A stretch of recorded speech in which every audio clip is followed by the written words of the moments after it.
Em nome do Pai, do Filho e do Espírito Santo. Amém. Catequese sobre os 10 mandamentos da lei de Deus. Terceiro mandamento da lei de Deus. Guardar o domingo e dias santos de guarda. O que nos determina o terceiro mandamento da lei de Deus? O terceiro mandamento da lei de Deus nos determina a santificação do domingo e das festas de guarda, dos dias de preceito. Os dias de preceito variam de país para país.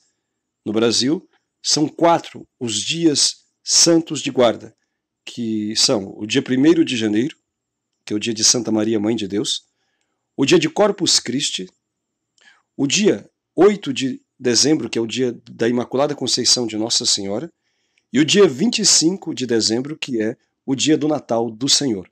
Esses 4 dias, independentemente do dia da semana que caem, assim como todos os domingos do ano, devem ser santificados por todos os cristãos. E o que significa santificar o domingo e dias santos de guarda? Significa participar dos atos de culto da religião, ou seja, da Santa Missa, participar da missa inteira, com piedade, com atenção, com devoção. Não estão obrigadas as crianças que ainda não atingiram o uso da razão, embora mesmo estas seja muito conveniente que elas, desde a mais pequena idade, participem com seus pais ou responsáveis para que possam aprender a adorar a Deus e a bem participar do santo sacrifício do altar. Também ficam dispensadas as pessoas doentes que não podem locomoverem-se para poder participar da Santa Missa, ou aqueles que só a muito custo poderiam fazê-lo. E também, claro, as pessoas que não têm missa na sua cidade ou na sua região. Estes não têm como, então, cumprir pela falta da oportunidade. As pessoas poderiam ser incluídos também nesta lista as pessoas que, por força do seu ofício, por força do seu trabalho, têm que fazer um plantão durante todo o domingo, como é o caso de alguns médicos, enfermeiros, policiais, alguns bombeiros e alguns plantonistas de socorristas e assim por diante. Mas somente aqueles serviços essenciais à vida. Então, estes também deixam de ter obrigação se tiverem de plantão durante todo o domingo. Também nos ordena o terceiro mandamento da lei de Deus. Nos ordena santificar o nosso dia com a busca do conhecimento de alguma coisa útil à nossa fé.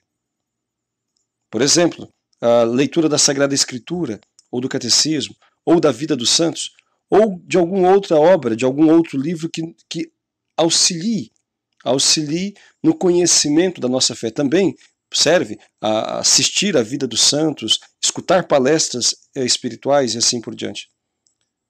O que nos ordena mais? O terceiro mandamento da lei de Deus. Nos ordena também o descanso do corpo e da mente. E também nos ordena, o tanto quanto possível, fazer alguma obra de caridade, alguma visita, alguma coisa que possa ser em benefício do nosso próximo. Estas são as ordenanças do terceiro mandamento da lei de Deus. E o que proíbe o terceiro mandamento da lei de Deus?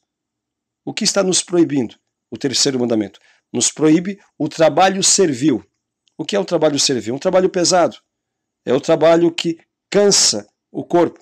Então, no domingo, não é dia de trabalhar, salvo aqueles serviços essenciais, os quais aqui mencionamos. Não é dia de plantar ou colher. Não é dia de comprar ou vender. Não é dia de fazer faxina geral na casa, de lavar roupa e assim por diante. Trata-se de um pecado grave. Para se ter a ideia da gravidade desse tipo de transgressão, basta ver como no Antigo Testamento era tratado. As pessoas que transgrediam o dia do Senhor, fazendo trabalhos servis, tinham a pena de morte por apedrejamento. Hoje não há pena de morte por apedrejamento para quem trabalha no domingo, mas não deixou de ser uma ofensa grave a Deus. Portanto, vocês que têm o costume de ir a shopping fazer compras, saiba que isto é um pecado muito grave e que muito ofende a Deus. Ir a shopping e fazer faxinas gerais plantar, colher, fazer trabalho serviço. Não se deve fazê-lo. Salvo quando, por exemplo, você vai fazer um ato de caridade. É diferente. A pessoa teve a casa foi destelhada por um vento. Nós vamos ali juntar para poder ajudar a arrumar aquela casa. Isso é diferente. Né? Mas um trabalho servil, buscando o lucro, não é? Ou coisa semelhante, não deve ser feito. Pode ser feito o trabalho intelectual, o estudo, mas mesmo assim é com moderação. Porque como diz a ordenança, como diz a determinação do terceiro mandamento, também deve descansar-se o corpo e a alma. Portanto, não se deve ficar o dia todo estudando. Se pode dedicar uma parte do dia a isto, ou mesmo ali ao estudo das coisas de Deus também. Não é pecado a pessoa ir passear. Não é pecado a pessoa ir a um restaurante, porque a comida feita, a comida pronta, pode ser contada entre os serviços essenciais que servem aos viajantes, aqueles que, por alguma razão, não podem fazer comida em sua casa e assim por diante. Isso pode ser feito, mas não se deve fazê-lo, não se deve fazer compras no domingo, de itens alimentícios ou de limpeza, etc. Pode-se ir comer em um restaurante, mas não ir fazer compra ao shopping ou ao supermercado. Há outros 6 dias na semana onde isto pode ser feito. E nós temos que nos organizar de forma que não venhamos a transgredir a lei de Deus.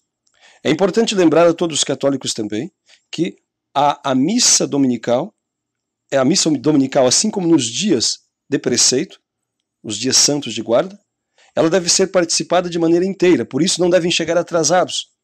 Devem participar da missa inteira, chegar antes para preparar-se espiritualmente. Se chegam atrasados na Santa Missa, estão cometendo, se for por motivo banal, for por motivo fútil, cometem um pecado. E se chegam depois do ofertório, então não se cumpriu o preceito. Aí torna-se um pecado grave. Portanto, procurar participar da missa inteira. Inclusive vai ser complementado este mandamento com o primeiro mandamento da igreja. Participar, ouvir missa inteira, assistir missa inteira aos domingos e dias santos de guarda. Também é importante dizer que a missa na televisão não substitui a tua presença na igreja. Há pessoas que assistem 1, 2, 3 missas e pensam na televisão e pensam que então está com o preceito cumprido. Não é verdade. A missa na televisão pode ser útil aos doentes e mesmo às outras pessoas que já tiveram a participação presencial, mas não em substituição da Santa Missa. Também é importante dizer que celebrações da palavra não substituem a missa, embora possam ser muito úteis às pessoas que não têm missa em sua região, não têm missa em seu lugar. Mas não constitui um pecado mortal faltar à celebração da palavra. Entretanto, é um pecado mortal faltar à Santa Missa àquelas pessoas que podem participar. Assim está ensinado no Catecismo da Igreja Católica. Faltar missa dominical, repito, é um pecado mortal, é um pecado grave, se o é por preguiça e comodismo. Se está doente ou se não tem missa na sociedade, claro, Deus não exige aquilo que a gente não pode cumprir. Mas faltar a missa por comodismo, por preguiça, isto é um pecado muito grave, porque é uma falta de respeito muito grande a Deus. Aliás, é importante lembrar a todos que os mandamentos não são sugestões, não são conselhos, 10 conselhos de Deus, não.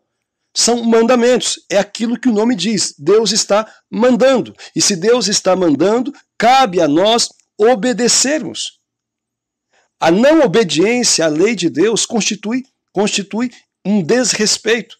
E quando é numa matéria grave, como é o caso da Santa Missa, quando é numa matéria grave como essa, esse desrespeito, essa desobediência, constitui, portanto, um pecado mortal, um pecado grave. Aliás, é importante lembrar também, segundo os institutos de pesquisa, em média, apenas 5% dos católicos participam da missa dominical. 5%. Isso significa que 95%, em média, 95% dos católicos estão desprezando esse preceito divino. A maior parte deles desprezando, podendo participar, não participam. Também é importante dizer que missas durante a semana não substituem a missa dominical.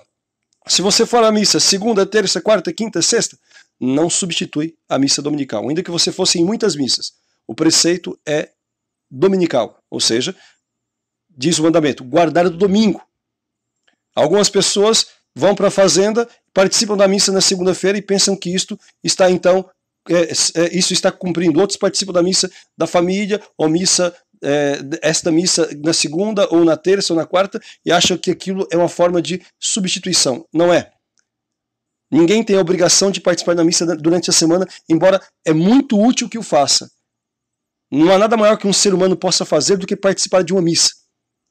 Mas a obrigação, o preceito é dominical.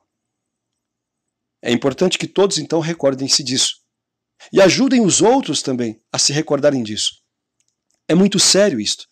Quantas pessoas estão vivendo em estado de pecado grave, estado de pecado mortal, e desprezando a lei de Deus, desprezando a Deus, não observando os mandamentos. Aí se a pessoa não souber que isto é um pecado, só o fato de ela não souber, ela já está pecando. Porque todos os cristãos católicos têm a obrigação de conhecer ao menos o básico da sua fé. Ou seja, os mandamentos, os sacramentos, a profissão de fé. Isso é coisa básica, elementar. O não conhecimento disso já constitui um pecado grave. Portanto, trata-se de uma ignorância culpável, ou seja, algo que a pessoa tinha obrigação de saber. Aí a importância, irmãos, evangelizem. Ajudem as pessoas a conhecerem a Deus e a lei de Deus. Porque, como diz o profeta Oséias, o meu povo se perde por falta de conhecimento. Levem essa catequese às pessoas. Ajudem as pessoas a entenderem que é nosso dever, como diz a missa, né, o prefácio da missa, é nosso dever e a nossa salvação. Honrar a Deus. Buscar adorá-lo. E naquele dia que ele estabeleceu, ou seja, o domingo e as festas de preceitos. Peçamos à Santíssima Virgem que nos ajude a mantermos o nosso coração em Deus, buscando fazer tudo aquilo que Jesus mandou. Louvado seja nosso Senhor Jesus Cristo.